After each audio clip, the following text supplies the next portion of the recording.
All right, time for questions from the floor. Does anyone have a question? I'll repeat it into the mic. Go ahead. I have a question for Robin. About your writing, you said that some of your writing you felt was not possible about writing about Trinidad, for example, or back home, was not possible had you not written it here as a Canadian. So I just find that a kind of interesting comment in terms of how it is that perhaps writing in Canada opens up a lot of possibilities for various writers who are not born here, say. Yeah, well, there are two things. The first is a more practical reason. If I had stayed in Trinidad, I didn't. You didn't hear it? Or do you want to repeat the question? You've gone next. Yeah, you asked about the fact that coming to Canada sort of it gave me more access to writing and the fact that I wouldn't have been able to write in Trinidad. In terms of perspective. Yes. Oh, okay. So this sort of related to one of the responses we gave in terms of one of the questions, and that is you need to sort of create some separation from a particular place before you decide to write about the place. If I remained in Trinidad, I wouldn't have been able to write about it because I was too closely aligned to the place. Some of the prejudices, the biases, that the people have there would have kind of seeped into my writing. I believe in a larger sense that if you want to write about a place, at least in my own experience, you need to create some kind of separation, some sort of detachment, some sort of distance about that place.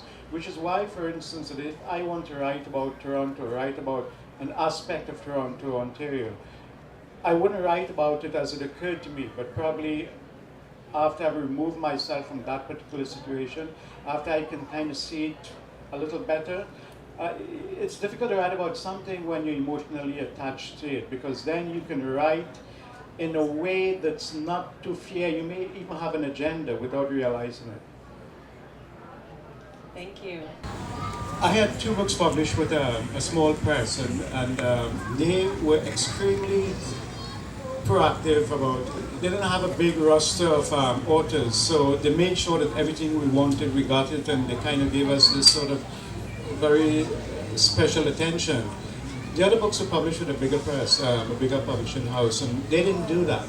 They couldn't do it. What they did have, however, was a bigger reach. They were able to get the book in places or I guess reviewed or noticed by people that the smaller press couldn't, simply because they didn't have the resources. I guess what I'm saying is difficult to have both. The bigger press, the bigger publishing houses, they're very mechanical in the sense that they're forced to do things in a particular way. You're not going to get that kind of individual attention. Maybe once for a week or so after you publish a book, but after that, it's a kind of mill. Other people come rise to the fore and they get the attention and so on. So you have choice, whether you want to publish with the bigger or the smaller houses. Each of them, they have their own sort of benefits and disadvantages. Publishers have a sort of dual role. One is to make the book better, and the other is to get it out in the world. So on the one hand, it's like, the kind of coddling and criticizing that only a spouse can do, and then they have to be a sort of pimp. So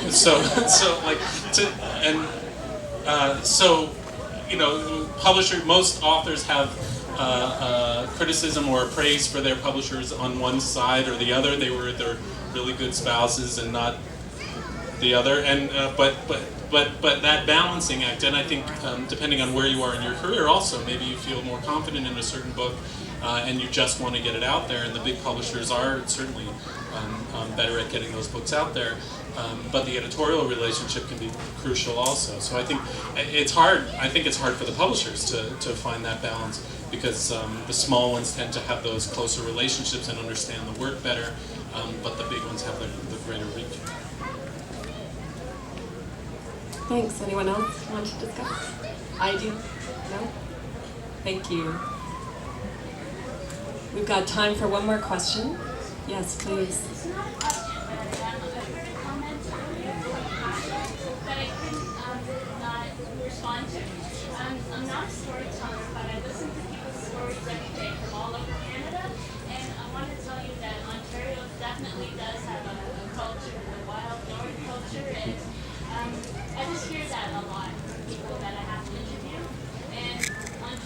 yours to discover now. And then thank you for your comments after Tasha, because it's important to say that young writers will be coming up and speaking about some very experience. Yeah, that is, thank you. Yeah, I feel like we ignore the North all over this country, and it's funny, I was looking at a map yesterday of Northern Ontario, and it starts at like Barrie, you know, and it kind of ends at North Bay, you know, like, and there's so much of this province beyond that I've never seen, and it's nice to be reminded that it is out there and is completely different than the rest of the province. Yeah, thanks. Well, thank you to all of you, the audience, for joining us today, and a huge thank you, round of applause for our amazing